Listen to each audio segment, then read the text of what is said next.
Hello, everyone. Welcome to Grow Up, Level Up, an interview podcast where we talk to folks about the fun and games that helped us grow up. I'm Samson, and in this podcast, I do interviews with people and explore the childhood games, whether it's video games, tabletop games, playground games, and more, that helped them grow up and had an impact in their life. I also talk to them about the types of games and fun experiences that they choose to participate in today.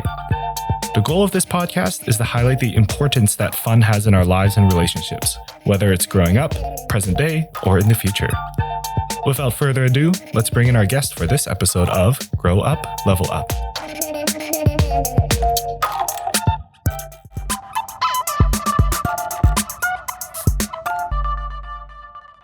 Hello, everybody. Welcome to this new episode of Grow Up, Level Up.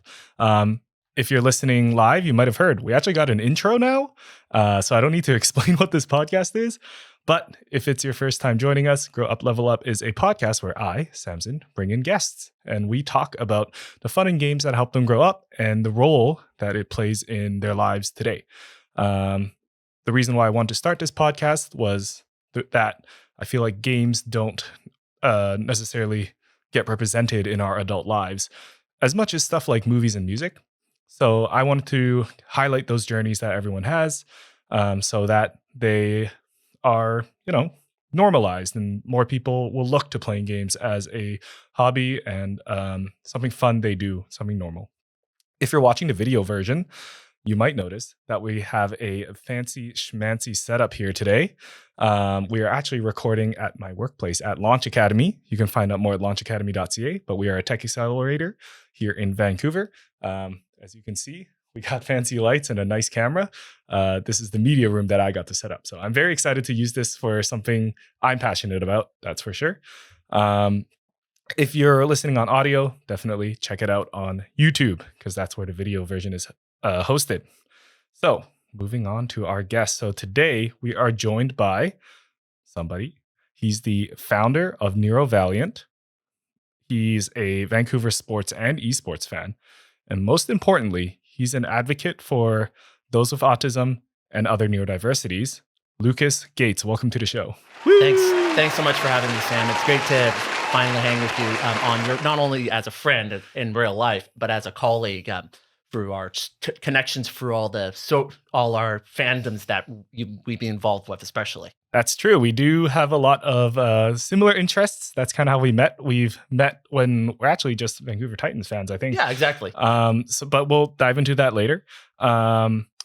Lucas joins us. He's also from Vancouver. He works in Vancouver, plays in Vancouver, most importantly. But today, he's here. He's going to talk a little bit about what he's doing at NeuroValiant, kind of the roles games has in his life, since he is someone who grew up with a neurodiversity, and all that. Before we begin, Lucas here is an advocate for those with neurodiversities. I don't have any neurodiversities myself. If I get any of the language wrong, please forgive me, Lucas. Feel free to correct me. Absolutely. Definitely trying my best, but we're only human. We're like I always tell people, if you always have times, if you want to ask someone from the community, because I myself am diagnosed with what's called autism spectrum disorder, or we refer to it as simply autism. But basically, I'm always asking people, if you want to make sure what the diagnosis or any just questions, don't hesitate to ask. I'm all ears, and everyone's perspective on the diagnoses is all different. We're not all one the same. Awesome. Thanks, Lucas. Okay. So first question, I asked this for everyone. What are you drinking today for the podcast? Oh, actually, funny enough, I was actually when I was on the way here, on the way to the studio today, I was actually went by my local, the 7-Eleven a couple blocks away. So I grabbed myself a Coke on the way. Had one already before coming in, so I have a spare one here when I need it. I mean, it's always nice when you have a convenience store literally about a couple blocks away from here. It's true. Yeah, we're filming this in a part of downtown called Yaletown. Lots of little shops. Oh, I know. And little markets. So you're one Coke deep, and you got another one on the dock. I know. But again, like I said, I do work here in downtown as well at another gig, so I'm familiar with being here in downtown as well. So it's not a rocket science. Awesome. Okay, cool. Okay, here's the loaded question. Before we keep going, I'm having a coffee. Okay, just a black coffee. I don't drink tea or whatever in my coffee, but it's late in the afternoon. I need that energy, man. You need a little kick. Exactly. Okay. Here's the loaded question. Top 3 games of all time. Ooh, that's it. Actually, this might relate into my early history of gaming. Go for it. Let's but see it. I will definitely start. My number one to start, actually, if anyone wants to know, I grew up with the original PlayStation. Again, I'll actually bring up this story when we get into the early child, how I got into gaming. But my number one game that I grew up with was Crash Bandicoot. That orange marsupial Naughty Dog used to create years ago. Yep. He's like orange triangle Dorito shaped, I think. I know, yeah, but they actually did that because of the polygons at the time. Interesting. Yeah, they did that so they don't have to move the head around too much. I looked into it. Okay. They did that because, the technology at the time wasn't quite there yet. And they want to make it easier to animate. Totally. Kind of makes sense considering it's kind of Looney Tunes style. My second one, of course, I am a Nintendo guy first and foremost. So I've got to go with my boy Mario. Mm-hmm. They just had the movie too, and I still haven't seen it yet. I gotta. You haven't? I already watched it. I know. Don't spoil it for me. I will definitely go check it out as soon as I can. My schedule right now is looking pretty good. So, and then of it's course, really good. It's really good. I heard it's really good. It's really good. And then my last one is actually a game I actually play a lot of, and that is the Pokemon franchise. So, yeah. So actually, right now, I have on my Switch actually at home right now. It's still in sleep mode technically because I have to put it on sleep. So if any updates happen, I still play the most recent game, Scarlet and Violet. Those games, I gotta admit, are definitely. I know they were buggy to start, but the patches are definitely working out. Actually, really nice. Okay. I know. Games will always have bugs. They'll always do. That's just what we are. They've got to have time frames to work out. I know. Work is work, yeah. Yeah, work is work. And they are paid to do that. So you can't really blame the devs for trying to do as much as they can before the game launches. If they have to, they can always blow out patches after that, which is, thankfully, we're in that world now that you can do that. So going deeper into Pokemon, I'm also a big Pokemon fan. I haven't finished Scarlet and Violet yet. That's on me. I just haven't made the time. But there are lots of different kinds of Pokemon games. What's your top 1 or 2? It's a hard question. It is a hard question, but I definitely have to say, when it comes to Pokemon, my favorite game right now out of all of them, I still think is Black 2 and White 2. The last game on the DS. That one I still think rocks it so well when they had the World Tournament, which I know they cannot do again because, they have to program X amount of Pokemon in because the size is just ridiculous. So I don't see them bringing them back, regrettably, because, there's over 1,000 Pokemon now. Yeah, we made it over 1,000. And they actually had a trailer about that too. So, which is pretty novel. They did that. So kudos to Pokemon Company International for that. So kudos to them. I'm glad you brought up Black 2 and White 2 because those are also my favorite Pokemon games. Hey, we're very much alike. I still like the legendary mascots, to be honest, of that generation. Yeah, it was great. But I am just going to say this right now for anyone who wants to know. My first hardcore generation was Generation 3.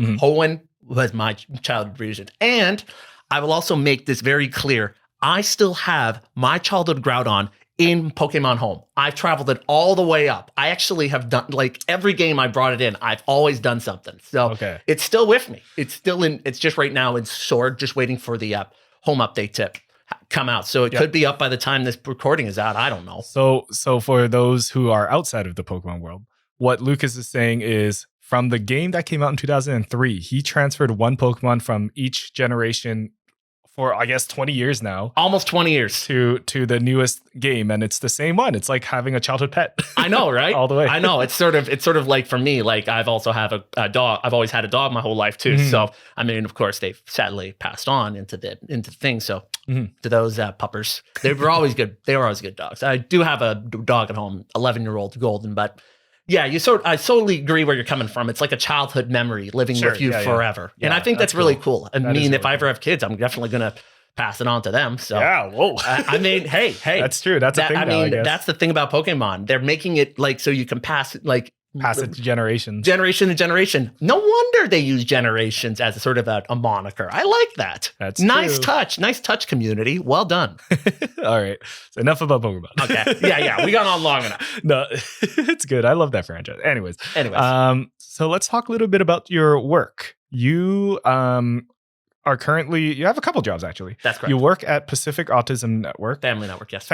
Pacific Family Network. No worries. It's Pacific Autism Family Network. So I actually work there as answering phone calls for people like, families are saying like, oh, my kid needs like help, or what do I do? I'm on the spectrum as well. I'm basically one of the first people you answer on the phone, because, sometimes parents are out there are like, what the heck do I do for my kid? It's not easy out there, especially when you get a diagnosis. Like for most of the gaming community, there's a lot of overlap between the autism community and gaming community. Oh, interesting. Okay. There's a lot of overlap, because I was talking to a YouTuber actually who I know through my connections and stuff. He actually said that it's not uncommon. It's not uncommon, I think.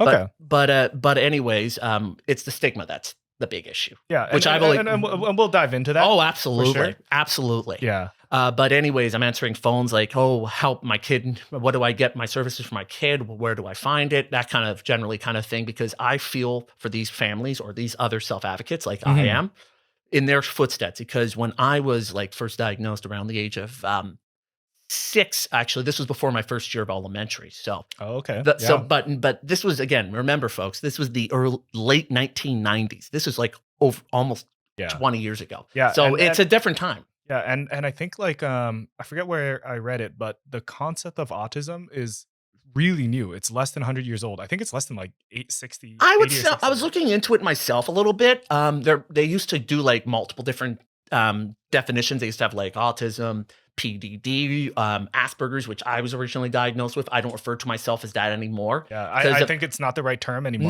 Well, I know there's some community members that do say it. Oh, okay. But I refrain from using that terminology now, regrettably, because I did find out about the namesake of it, and I was like, no thanks. Yeah. Because I did find out the history of it, and I just didn't want to associate myself with that because of ancestry. So I was like, no thanks. And when they merged it all together to autism, that was a huge relief when they changed it in DSM-5. So why was that a big relief? Because we can all just use autism like as a catch-all.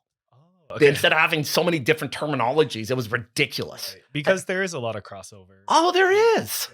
Yeah. And when they said this is just from what I recall back in before they merged them all together, which was a huge relief for me personally. I hated having to use all the different terminology. Just call under that and call it a day. So much easier. So on the topic of autism, you also run a club called NeuroValiant. Well, that's actually my company I own. Oh, a company. Go on. Well, actually, Sam, this is actually funny because that's actually for those who want to know, this is actually how me and Sam actually met. So I recall, this was around before I was actually planning to start my own company. I'm planning to start my own kind of esports thing around late 2019 before COVID hit. So, so this was actually before everyone was talking esports and the pandemic, everyone was staying home. Meanwhile, I was thinking about this idea for a couple of years, and lo and behold, then the pandemic hit and everyone had to stay home. Mm-hmm. So I was bored out of my mind, needed to keep myself busy. Mm-hmm. So I was thinking, and then everyone's talking about, I've watched Twitch for years. And then all of a sudden I saw on this chat, they started using the R word or using, that is a very offensive word. Please do not use that word. That is very offensive. I hate that word. Please do not use it on gaming, period. I know there's people. Or in life, really. In general, exactly. I see that sometimes and especially in Twitch chats, they're brutal. I mean, and they use autist against the player as sort of like a kind of like a slur, which I'm thinking. Derogatory term. Oh yeah. It's just embarrassing. I mean, it makes the gaming community look bad. So I was like, when then all this stuff happened, I finally put my foot down, said, that's it. And I was like, I think that we need to change things. Then again, I'm part of an advocacy group. So I originally pitched this idea as the advocacy group, but because of legal stuff, they decided, you know what, why don't you do this on your own? And that's what I did. And then boom, COVID hit. And then I started figuring out, okay, what do I want to call this program? Mm-hmm. And then I sort of toyed around with a few names. Actually, I could actually disclose a few of the names I actually had before deciding on NeuroValiant. So I actually thought of like a term like, like gaming kind of terms, because you see all these names with like really like wacky names. So so there was one name I was thinking about called Charged 66, sort of like a car. 66. It's a car reference, but there's also because 1 in 66 kids on the autism spectrum. Oh, yeah. Okay. I was thinking about that. Then I sort of changed up the name a little bit.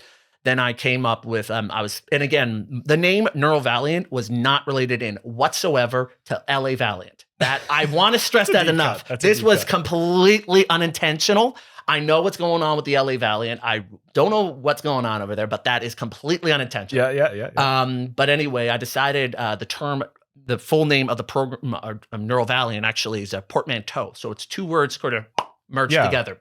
The reason I came up with this name was because I wanted to sort of stick out, because I want to choose a name that's not very unique, because that's what our community is.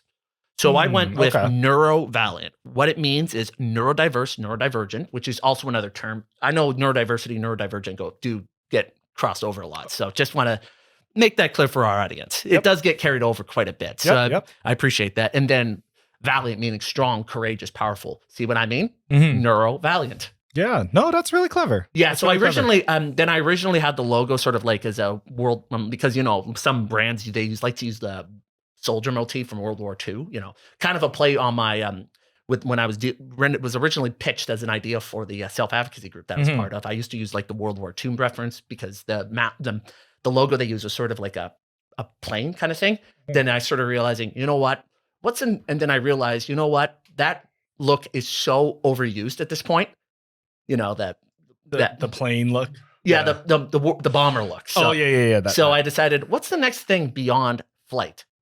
Space. Because space is the final frontier. Yeah. So it's endless. It's endless space. Beautiful. So it's endless, because what our community is when it comes to autism, especially the gaming community, it's endless. It never ends, because gaming will go on for who knows how long. It's true. Hey, it's one of it's the reason why this podcast started. Exactly. Right? We want to highlight the importance of that journey and how it goes on forever. It's so true. That's awesome. Okay, your last job is also based out of Vancouver. It's working for the Canucks. Vancouver Canucks, the NHL team here in Vancouver. Yeah, that's correct. I don't want to go too much in detail there, because, you know, I don't. But I will stress that I am part of the retail team over there, but I don't want to go too much in detail, because I don't know the the whole state of affairs. And again, I want to make this abundantly clear. I want to focus more on gaming today, but I do want to shout out, because I do also, like I said, work for Canuck Sports Entertainment. Shout out to the Titans and Surge team. You guys are amazing.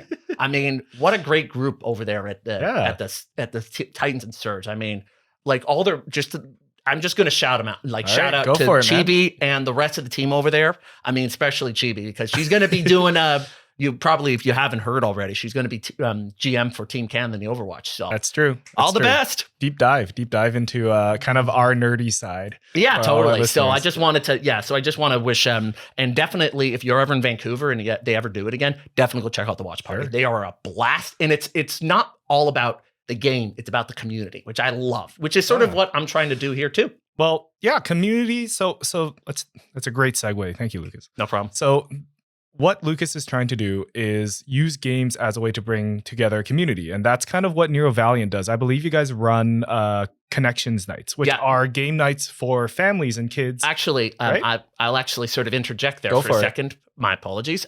It's actually a group for teens and young adults. Yeah, because we find that once you're in around the age of 15, like I'm thinking, because I myself, when I turned 15, that's when the rest of your life pretty much began. Okay. It's you know, they in high school, once you're in grade 10, it's like pretty much everything is like, oh, you got to set yourself up for the rest of your life, which in reality, if you ask me, it's kind of a little bit ridiculous, considering at 15, you have your whole life ahead of you. I didn't finally figure things out until I was 25. So, I mean, come on, it's a little ridiculous, but anyway, to roll it back a bit. What is Neuro Valiant? What is Connections? Exactly. So what it is, it's a gaming club for teens and adults with neurodiversity. I hosted at the Pacific Autism Family Network as a collaboration with them. I actually started this program well before Neuro Valiant even existed. Oh, cool. Yeah. So this was actually one of the original programs at the Autism Center that I formed many moons ago. It was actually probably the first program that was organized there, if I'm not mistaken. I've been there since 2017, like 16, 17. So it's been there for a while. Okay. We had to cancel the last two, again, COVID upended everything. So I had to hold it off for about 2 years. Well, we were fortunate enough when we were getting going again, we were able to, slowly restart. We had to close it off. But we had for certain people who were allowed back in because of size capacity restrictions, but it was totally doable. I still call those guys Veeps because their loyalty. It's sort of like, those Patreon perks or those YouTube subs, like basically like an extra little perk for being so loyal. Yeah. So it's sort of like that. But anyway, it's a great program. It's a great club. We have a lot of repeats. The only reason why we created this program is not only for gaming, but also for socialization. Okay, go on. Can you share a little bit more about that? Oh, yeah, sure. So what we're trying to do with this program is that we want to make sure that it's also a place where, let's exchange like phone numbers or social network. Discord names. Now. Yeah, exactly. And that's actually one thing we actually do at Have NeuroValiant. Mhm. Since COVID, I was actually able to fortunately find a great network over on Discord. So that's great. So yeah, we do actually have a Discord for NeuroValiant too. I'll give it should be linked. I'll probably pass the link after this recording is done, and then it should be listed. So I'll put the link in the show notes for our listeners later. Yeah, definitely. But I mean, just let you know, it's a really small community, but we're trying to make sure it's a safe place for a community. Not like we don't like to have any of that stuff you see sometimes on Discord, like NSFW or all those other ones. That's for another day. Not this community. This community is supposed to be a safe space is it for like teens and young adults? We want to open up to people with neurodiversity, generally. Oh, okay. Generally, because, I myself am a gamer. I grew up with gaming my whole life. Like, if you want to go back to how I started being a gamer, it's a really funny story. Mm-hmm. But anyway, I know I'm going off on a tangent here. It's crazy. But anyways, like basically it's just a place where you feel safe and everyone can exchange like social networks, like maybe Discord, exchange friend things on Discord or, Twitter or Facebook or Instagram or whatever. Or you can go out to a restaurant, like let's say like a White Spot or a Cactus Club or an Earl's. Like just it's a way to make new connections. I guess. Correct. That's actually the reason I came up with that name. Cool. See, and also it's a double meaning because connection, you mean like you can pop in the like the peripherals. Okay. See, it's a double meaning, folks. It's a double meaning because gaming, you have to sort of pop in the sometimes you have to pop in the memory cards or pop in the controllers. I mean, again, that's from a bygone era because you don't have to plug it in all the time anymore. It's all wireless. It's all wireless. Well, yeah, power cord, I guess. Well, if the controller itself is dying. Then. So question about like connections, I think we get that it's important, especially for those with autism. Absolutely. It's harder to find community when you have this neurodiversity. Absolutely. What about the games and gaming do you find helps with finding connection? Like does it help make conversation better or something like that? I think it's mainly just similar interests, to be honest. Okay. I think a lot of our guys actually who come to the program, they also not only bring like their Switch, like we actually have an internal Switch in house, but we actually tell the guys, please, if you're going to bring your own Switch, please play on the big one because I don't want to leave it unused. But it's a joke. It's a joke, folks. Don't worry. I love to be very open about things, so it's all good. Oh. But anyways, it's mainly to find similar interest or anything like that. Heck, some of our guys actually bring their own gaming laptops. Like one person in particular, I'm not going to reveal their name, but they actually bring like a laptop, like set like the airplane like simulator. The flight sticks. The flight sticks. It is so wild. That's crazy, dude. And then also another colleague of mine who happens to be like majorly like probably we've actually became friends because of this program. Yeah, IRL. And he's actually he's a gamer too. He's also a Twitch streamer. I should also mention. Shout him out. You know what? We could probably bring up that I also have a showcase streamer. We can talk about that in a bit. Mm-hmm. But anyways, we want to like some of the guys just come. They totally gear up. They have a great time. And there's some people who actually feel anxious, and that's okay because we want to make sure that because I'm a big stickler about this, that parents always, hover over their kid, hover over, because if you're 15 and over, if you can handle being independent, come on, man. But I mean, if kids are old enough to start realizing, hey, I want to be, have some fun here. Can you, mom and dad, can you just step back just a bit? Give me some freedom. Yeah, I mean, totally. But then again, there are some people who need like the support, which is totally okay. Right. We just ask them, hey, can you just stay back just a bit, just for the feeling of independence, which which I totally understand. I understand there needs to be support, but what? So like feeling the need for support, I guess, comes a little bit from anxiousness. What are people usually anxious about coming into events like these? Do you think? New environment. I think a lot of it is new environment. Again, I have plenty of other things I deal with on a regular basis, and I feel that a lot of it is new environment. They Cool. don't know what this is. They're always like, well, they get super anxious because of that. Unfamiliarity.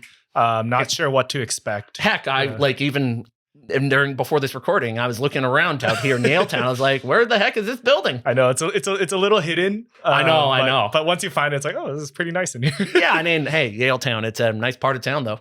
That's awesome. And I guess for the parents, like you mentioned, I don't want to say you shoo the parents away. No. We never do that. Yeah. But most fortunately, the parents that come, they totally they're like, oh yeah, we'll see you in a few hours. Have fun. Cool. They're supportive of and also, everything. I will shout out, and I'm going to give a big shout out because we actually have pizza donated courtesy of Fresh Slice. So thank you, Fresh Slice. You guys are the best. Dude, you got shout outs on shout outs. I mean, why not? They do us a great job every time.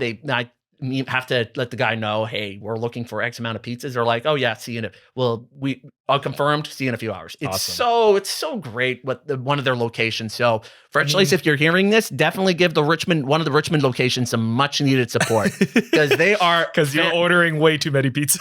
No.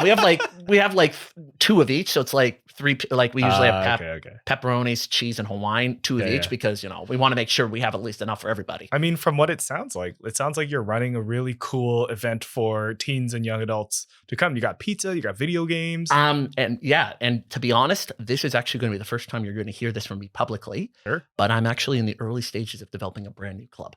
Okay. I'm not going to say what it is. Okay. But if you kind of got what I was talking about with Sam here a little earlier, you might have an idea what the idea of the idea is. Again, I think you might know what it's going to be. Okay. You might know. I think I talked to you about it before, but I will stress that there's a brand new club I am in the works with Pacific Autism Family Network. I'm not going to say too much about it. I'm still early stages.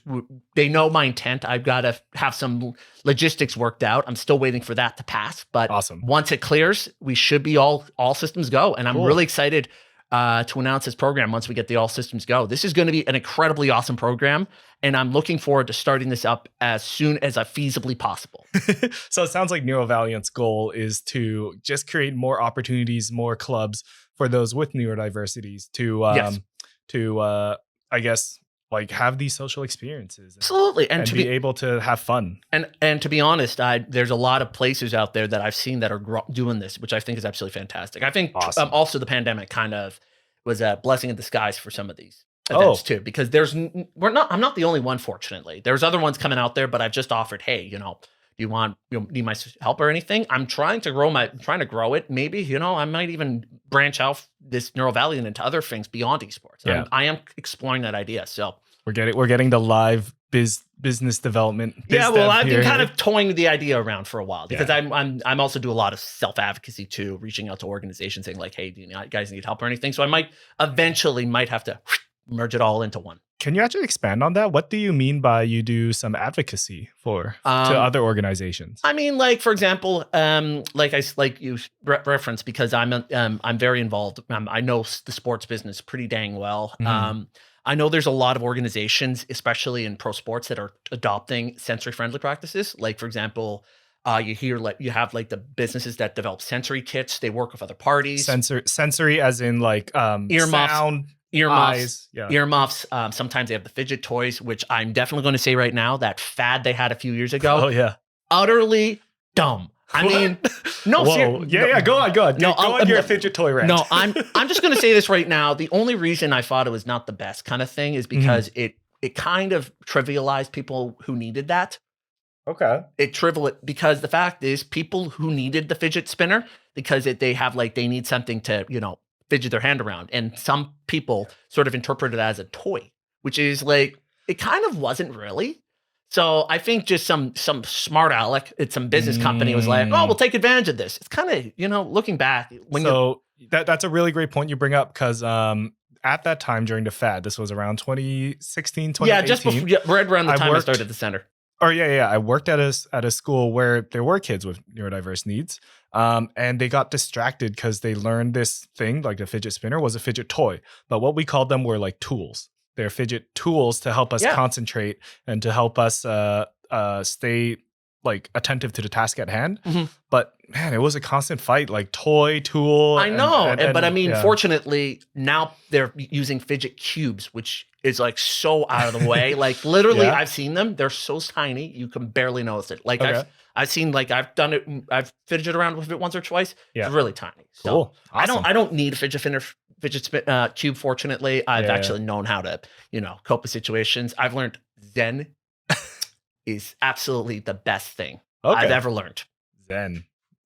Very nice. Let's talk a little bit about sports. Sure. So you're a big sports fan. How did you know? You love the Vancouver Canucks and the Vancouver Titans, among other things. Of course. What draws you to sports? Because of community. Community. Can you expand on that? I just think it's, you get to meet people who, have a like-minded interest. I've seen a lot of people on sports Twitter. I know it's a touchy topic right now with the platform and all. Oh, I'm not. Twitter. yeah. Don't worry about it. I think it's still a great resource. I mean, whatever. But anyways, when you have someone who's a similar mind, I know there's always going to be disagreements and, divisiveness, but you know what? That's what makes fans, to be honest. So it's not necessarily the game is almost whatever, but it's about the people around the game that brings it together. There's a good community I've got to meet over the last couple of years, which is fantastic. I mean, then again, I guess people have seen me wear my thing when I'm working games, and sometimes they're like, "Oh yeah, I recognized you from Twitter." Like, oh wow, Twitter famous. Yeah, I was like, well, go figure. But I mean, it's a good feeling kind of to say like, oh yeah, I recognized you. How are you doing? Saying like, oh great, enjoy the game. It's really cool. Like when you're at a Canucks game, people recognize you, and sometimes they do. Not always. Yeah. I mean, which is fine. I don't care. I always tell my colleague I'm working with, it's like, whatever, if they ever notice me from Canucks Twitter, just letting you know. But other than that, it's fine. I don't really care. I'm not trying to do like media clout. I'm not that kind of person. I'm just who I am as an individual. Cool. I just like to have some fun, goof off a little bit and have some fun. Yeah, no, that sounds very honorable of you. Okay, let's jump a little bit about games then. So like, how have games impacted your life, and like what kind of positive effects have they had on you? You are in your late 20s? I'm actually, as of this recording, I am 30. Whoa, hey, congrats. Big 3-0. Big 3-0. But games, you said you started playing when you were like really young, like 5 or 6 years old? Actually, I think I'm trying to remember going back. It was a really funny story. If I could actually tell you how this all started. Please tell me about how your gaming this is really, really funny. My parents remember this. My dad especially remembers this story because he was involved with this. It was so funny. Yeah. It might sound a little scary, but it was pretty funny.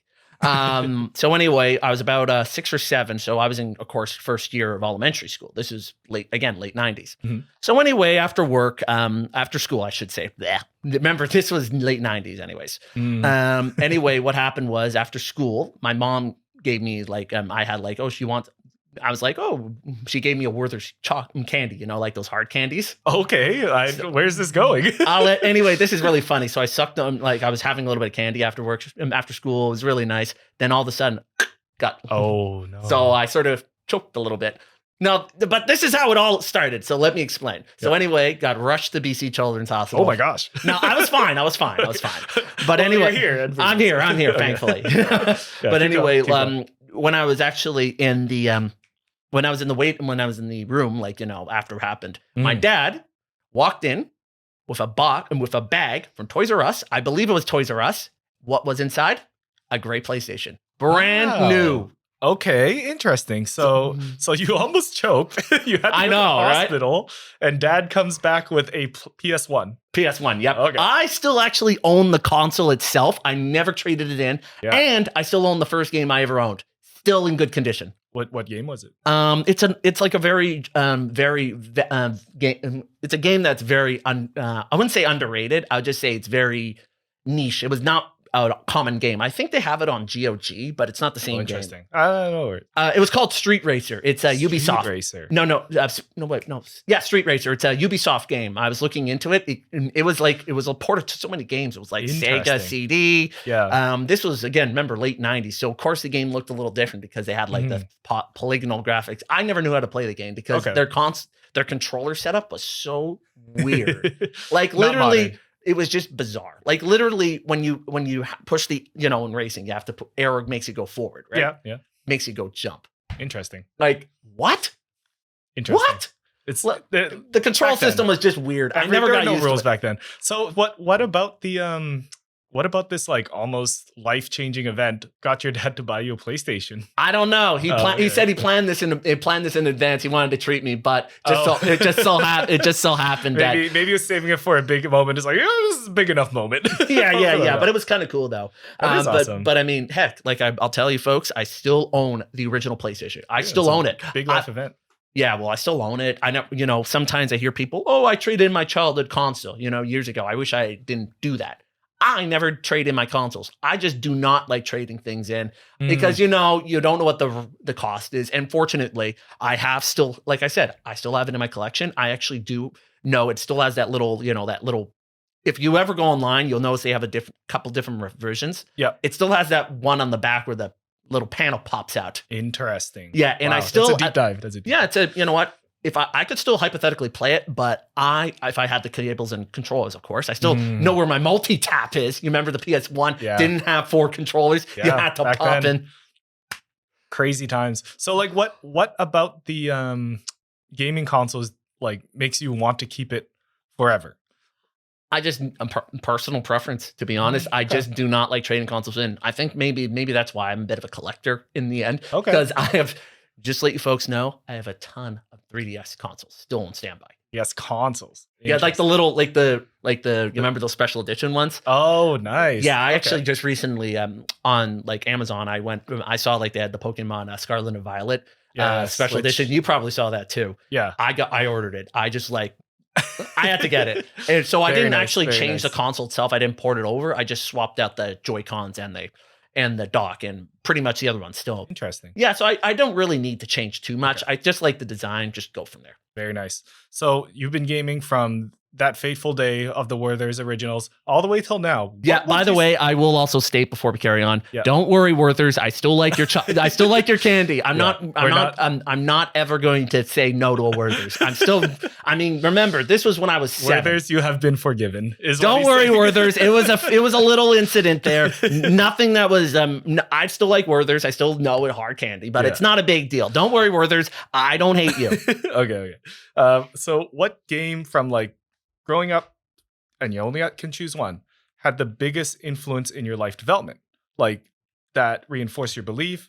Maybe it changed your career direction, hobbies, relationships? To be honest, if you really want to know what really got me into gaming, into what it was, I'm going to definitely say what my favorite game of all time was, Crash Bandicoot. Crash Bandicoot. Okay, we mentioned it earlier in the show. So it's the game where you're like a marsupial. Actually, it's about jumping. Yeah, it's an Eastern Bard Bandicoot. I looked into the history. It's quite impressive. Oh, it's a Bandicoot. You're right. Eastern Bard. Actually, I looked it up. Apparently on YouTube. Apparently, if you go on YouTube, it says there's some references to the game, like the lines, crash, crash. Coco used to say, my battery is fried, from the lines. I still remember some of the voiceovers. He's proving he is a real fan. I'm still happy Activision brought it back when they did the remaster in 2017. Remakes, literally when that was announced, I almost went like this. I was literally. We all have those moments. Nostalgic is a killer. It's a killer. So what about that game like changed your life that sticks out, do you think? I just don't know. I just think that just got me into gaming in general, to be honest. And I'm still a big fan of the franchise. I mean, even in their, the mid 2000s when the game sort of went, I was still supporting.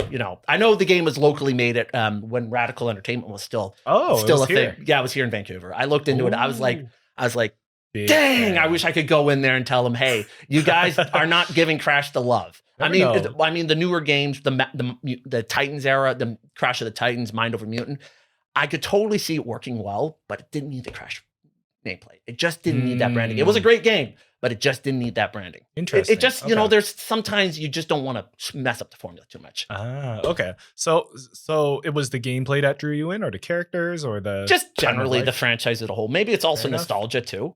Okay, yeah, nostalgia.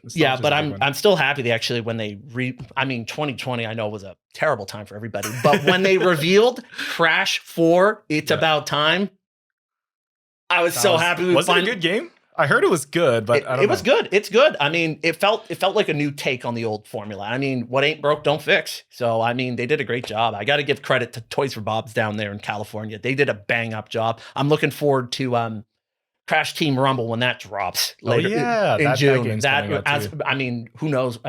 I don't know when this is going to go live, but if it is after June, I don't know. It'll be before. Oh yeah, so don't worry. I want to make sure so I don't accidentally time myself, date myself before. All good. So yeah, I can't wait for that to come out. And hey, I'm looking forward to Crash MOBA. You know, they already have Pokemon Unite just over a year ago, so let's give it a shot.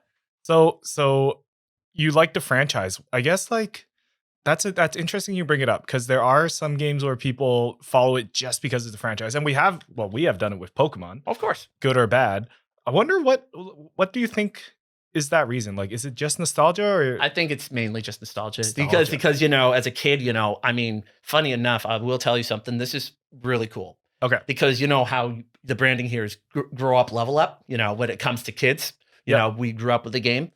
I actually, this is a really cool story. Mm-hmm. When we were younger, I have a cousin who's now living in Saskatchewan. Mm-hmm. So she has 2 kids of her own. Just recently had her second daughter. Congratulations. Yeah, she was over recently. But anyway, when we were kids, she's about older than me by about a couple months. So we were talking when we were kids, when we would have kids of our own, we want to show them this game.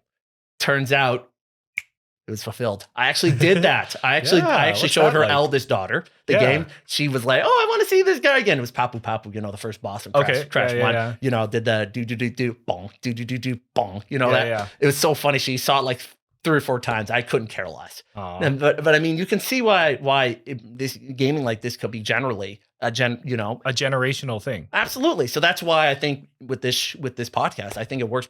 It's a great kind of acknowledgement that, you know what, we grew up with this game. Now the next generation's seeing this, and it's incredible. That's an angle I never actually thought about. We do talk about growing up, but a lot of gaming is about the generations. Like we're young, we don't have any kids. I'm still single too. So hey, over here. But yeah, like gaming with the next generation, or even an older one, is very.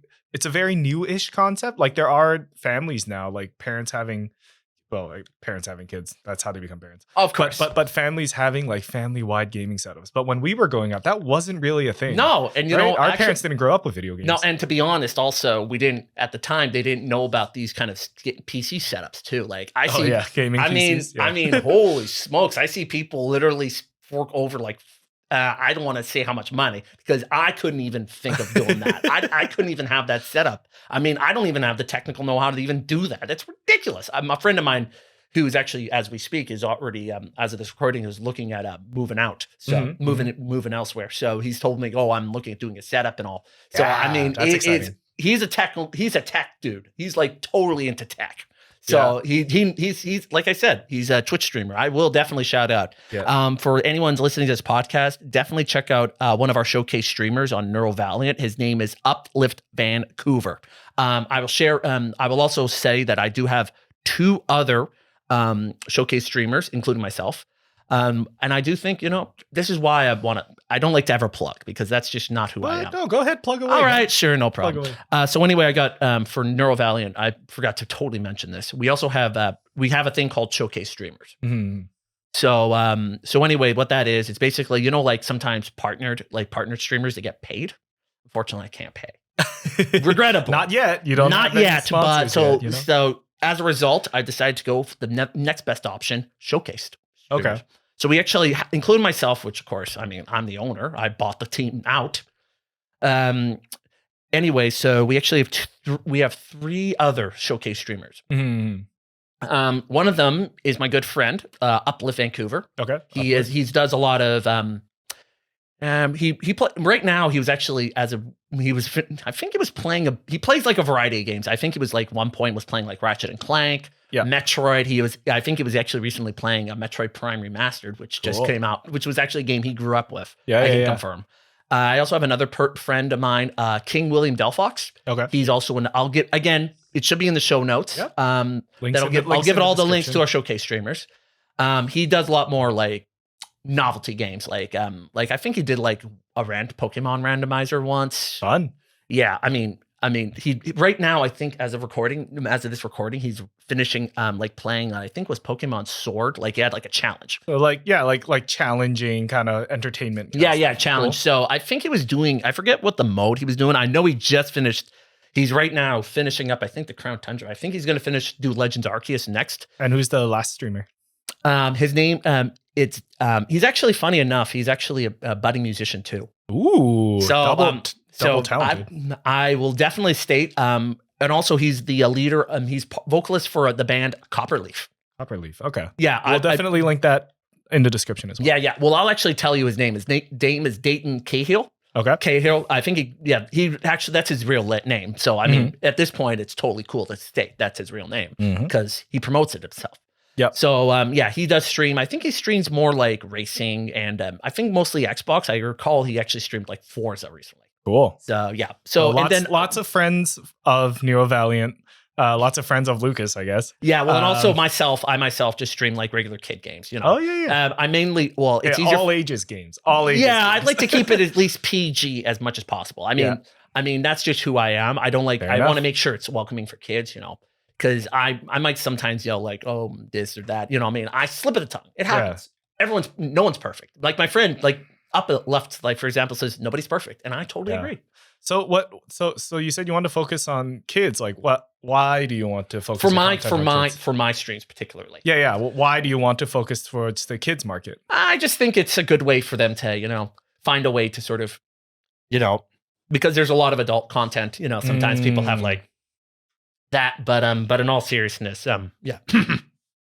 Go for it. So so sounds like you want to make content for kids because kids need good examples, and you are clearly one.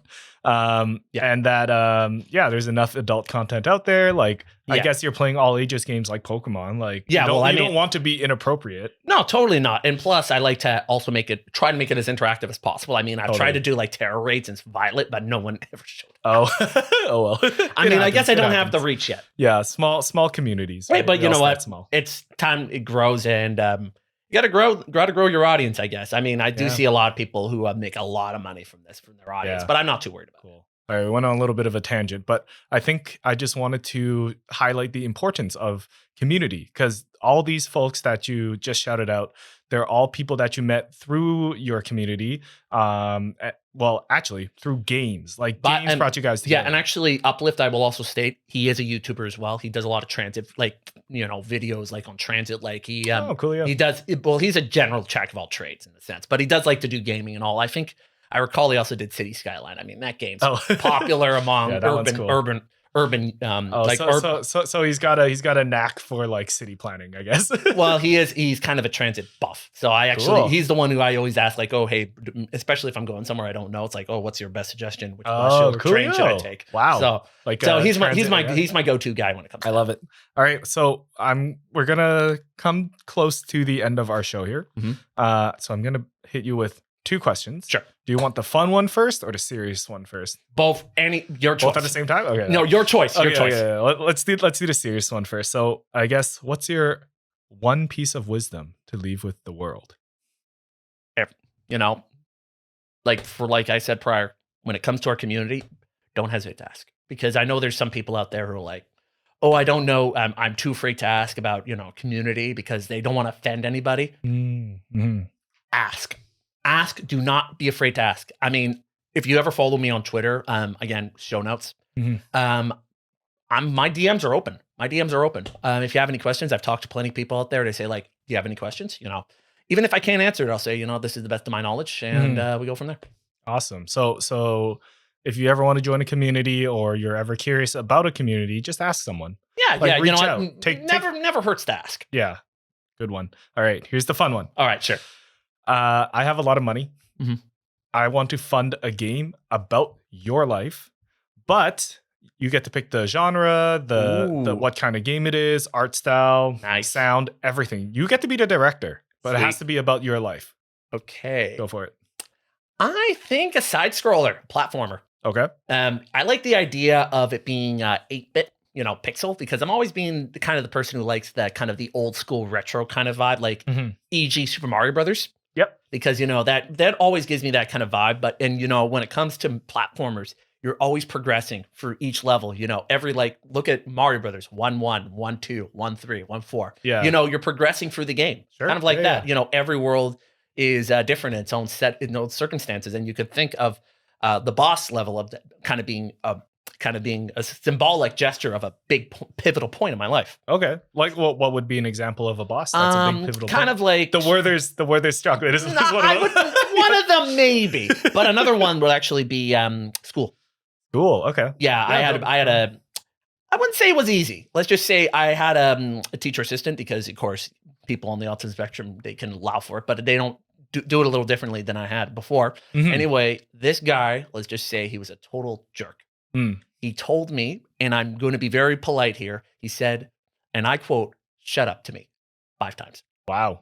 Yep. It's not something you tell a child. Especially 13 years old. 13-year-old. Yeah. Fortunately, one of my classmates was, and one of my colleagues overheard it. Dude got transferred out. But I don't know. I think I heard I don't know what happened to them, but I definitely know that they're definitely not involved with the public system anymore. Thank God. Okay. So, so that would be one of your bosses. And I remember visually. Oh, that's sad, man. Yeah, it's too bad. But you know what? But I mean, the good thing though is, what hurts you only makes you stronger, and that's actually what I've learned. And I've learned, take life by the horns. Nice. And so basically, my biggest achievement, I would definitely say, would probably be like I would definitely say the achievement of that, after that teacher assistant kind of shenanigans. The following year, I will state this enough. This was my only high school award. Yeah. Most improved student of my whole class of grade 9. Nice. So yeah, you can understand. You learned, you grew. Yeah, I grew. That's what we do in school. I mean, to be honest, I totally agree. And now I'm 30. I'm enjoying every day of my life, and that's all that matters. Awesome. I'm just thrilled every day. And you know what? I'm going to give a big shout out to also my family, my mom, my dad, my sister. They were a big part of my life too. And especially, I don't like to go off on a tangent when it's not gaming related, but my mom is a real superhero. She is a real superhero. She's done so much for not only myself, but the community, disability community as well. She's created a soccer team for people with neurodiversity. I guess it runs in the genes, I guess. Yeah. She's also created a gala for people with disabilities. We're hoping to do it again this year. Where she's created a program, like a social club, not like mine, but a little bit more generic for people with disabilities. She won the British Columbia Medal of Good Citizenship Award a few years ago. Wow. So that's awesome. And she was the reason she built kind of the way for me going forward. And I want to just say, Mom, thank you. Awesome. So your mom was your biggest support. And now you're paying it forward. You know really, what? And to be honest, she couldn't be more. I definitely know from every day that when she wakes up, always in a good spirit. So I definitely thank my parents so much. I mean, I'm supporting, showing my dad too. But he got you the PlayStation. I mean, totally. I mean, you got me in the gaming, Dad. Like totally. But in all seriousness, I will state, this is actually really funny, because remember you said with parents and kind of stuff. He did actually play Crash when I was asleep when I was a kid. Oh yeah, sneakily. So sneakily, he bought it for you. Yep. And then he told me he snuck in a few times. That's awesome. And we didn't, you know what? I never completed the game. I'm guilty. Hey, man. I never never was able to beat the game fully. Yeah. I had to use that super secret cheat, the one you had to find online to play, basically go to Cortex, the last level. Yeah. I was never able to beat ending. Never able to beat it. Fortunately, they made it a lot easier in the Insane Trilogy. Finally was able to beat it. There you go. Nice. Well, I think on that note, we'll close out the show. That was a very beautiful message to shout out your parents like that, because generations are important. And yeah, who knows? My kids, my grandkids, my great grandkids, who knows what the next what the They're generations going go to be down the road. playing on the PlayStation 30 and Who it's knows? like contact Who lenses knows? in your eyes. You know what? Right? Actually, funny enough, I did see that years ago when PlayStation 2 was coming out. They had that PlayStation 9 Yeah, the concepts. the concept. All right. It was hilarious. I couldn't imagine if that was ever to release in 2075. Freaky. That'd be freaky. I'd be freaked out. I would be like, no wait, I'd be like 70 something years old by that point. I'd be an old. We'll just plug the game into our head, you know. There you go. All right. So if you made it this far, thank you so much for watching. If you have any comments, you can DM me on Twitter, Instagram at SamsonXP. If you liked what you heard or saw, don't forget to give us a thumbs up or a 5-star rating on Spotify. And don't forget to follow at Grow Up Level Up on all socials. Lucas, where can people find you? You bet. You can find me on Twitter at LucasGates92. That's on Twitter. I'm also on Instagram at I think it was LucasGates92 as well. I'm trying to remember because I have sometimes socials can be a pain in the butt to remember. Yeah, I'm also on link this. it. I'm also on the Discord as well. So if you follow NeuroValiant, you'll probably see me. Don't worry. You'll probably see me. I'm also at the L game. Like if you follow me on Twitch, I'm also at the L. I'm twitch.tv/the L Gator. So I just mainly stream like kid-friendly games. Sometimes I see people start yelling, saying stuff, but we usually have mods take care of it. Trying to remember anymore. Yeah, I think that's pretty much all to it. And then also, like I said, you want to follow us, NeuroValiant. Awesome. Twitter.com/NeuroValiant. And is it neurovaliant.ca where they can find your website? Yes, correct. And upcoming actually, conventions I event? will stress this enough because I think we forgot to mention this. We actually met through because I actually bought the company that was True. If we didn't bring that up. So maybe that's a story for another time. Maybe next time we'll have Lucas on. We'll have more stories and we'll actually reveal how we met. But for now, Yeah. This is goodbye. Lucas, thank you for joining Hey, no. me. It's been our pleasure to serve you.